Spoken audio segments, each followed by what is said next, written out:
Wait, Liam? Ikaw ba yan, Liam? Arya, ikaw nga ba talaga yan? Ha? Ikaw nga talaga. Dito ka na sa Maynila nakatira? Nagulat ako kasi bigla siyang umalis. Problema nun, hindi niya man lang sinagot tanong ko.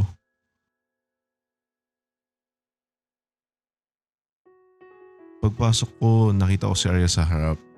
Kaya umupo na ako sa pwesto ko at humarap sa PC. Okay, team.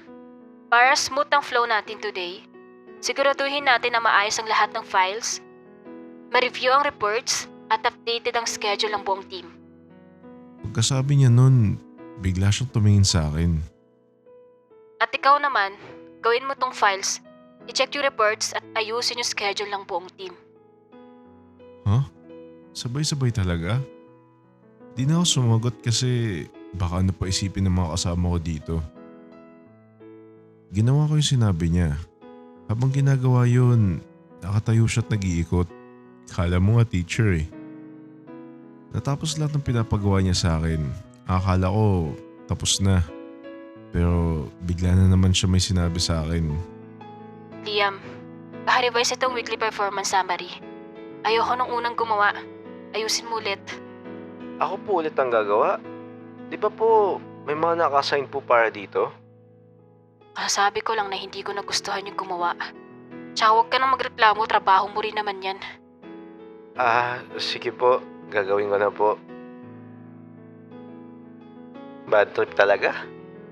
Bakit boy? Yung OM natin, mukhang pinapahirapan ako. Sa akin ba naman pinapagawa yung mga di ko naman dapat ginagawa? Ganun talaga.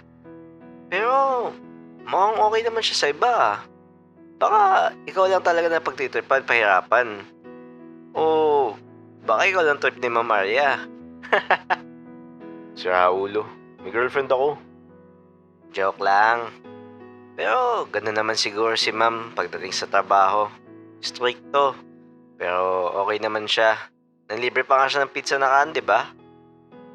Pag uwi ko, nagulat ako at nandun yung girlfriend ko si Eliza. Bumisita lang ako. Kamusta ka sa work? Ayos naman. Okay naman mga kasama mo. Oo, okay lang din. Kanina ka pa ba dito? Siguro mga 1 oras. Gusto mo ba mag-movie muna?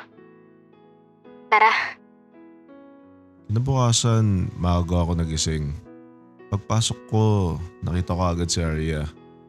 Nakangiti siya habang kausap niya yung mga katrabaho ko.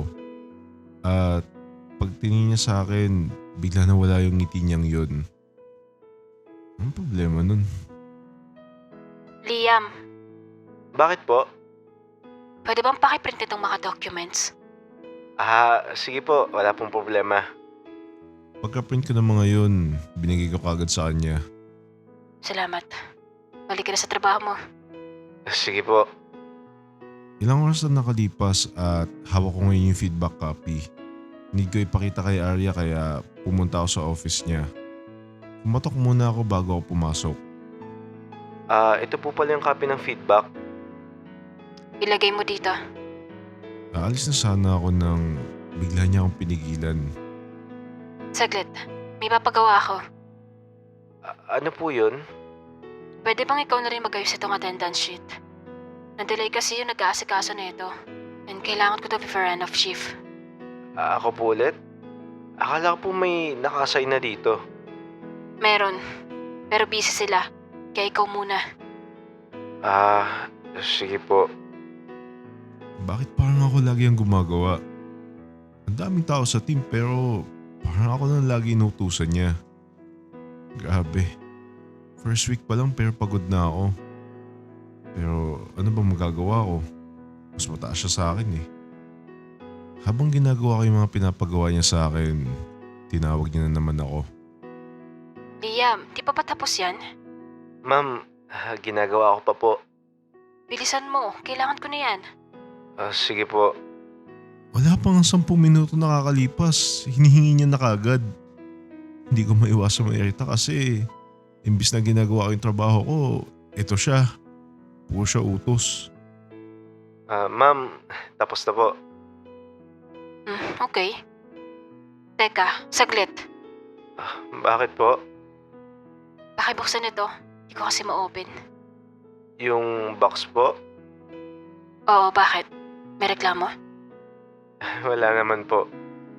E di gawin mo na. Ginawa ko yung inutos niya. Habang ginagawa ko yun, nakatingin lang siya. Grabe. Nagbago na siya. Hindi naman siya ganito kasungit noon. Ano kaya nangyari? Okay na ma'am, balik na po ako sa trabaho. Hindi siya sumagot. Buti na lang hinayaan niya na ako makalis. Sana lang hindi ulit siya sumunod sa akin para utusan ako. Pauwi na sana ako nang biglang tawagin ako ni Arya. Liam, bago ka umalis, double check na tong attendance. Sige po. Grabe. Napa-overtime pa nga. Okay na ma'am. Sige, pwede ka nang umalis. Teka, may galit ka ba sa akin? Ha? Bakit ako magagalit sa'yo? Sino ka ba? Halos buong araw mo kasi ang pinapahirapan. May galit ka ba? Nahirapan ka na dun. Kung gusto mo, mag-resign ka na lang. Grabe. Bago ka na. Umalis ka na. Baka may makakita pa sa atin. Baka ano pang isipin nila. Ano namang masama? Nakikita naman nila lagi mo inutusan. Di ba pwedeng inutusan mo lang ako kaya ako nandito? Umalis ka na, Liam. Hindi ako alis. May galit ka ba sa akin? Kung makaasta ka, parang hindi ako yung manager nyo ah. Eh ikaw, makaasta ka, daig mo pa nagpapasweldo sa akin. Sana di ka nalang pumasok sa trabahong to kung magre-reklamo ka lang. Yan palang pinapagawa ko sa'yo, maktal ka na ng maktol. Kung ayaw mong mahirapan, maghanap ka ng trabahong babagay sa'yo. Grabe, ang yabang mo. Tinalikuran ko siya. Nakakainis lang na ganun siya makipag-usap. Kala mo kung sino magaling eh. Bad trip. Porket nakangat lang, ganyan na umasta.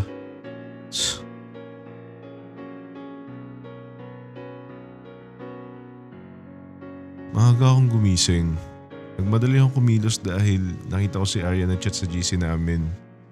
Ayaw niya daw ng mga late. Paglabas ko ng pinto, bumukas din yung pintuan sa tabi ng kondo ko. Nanlaki pa yung mata ko nang makitang si Arya pala yung bagong lipat sa tabi ng unit ko. Ikaw? Ikaw?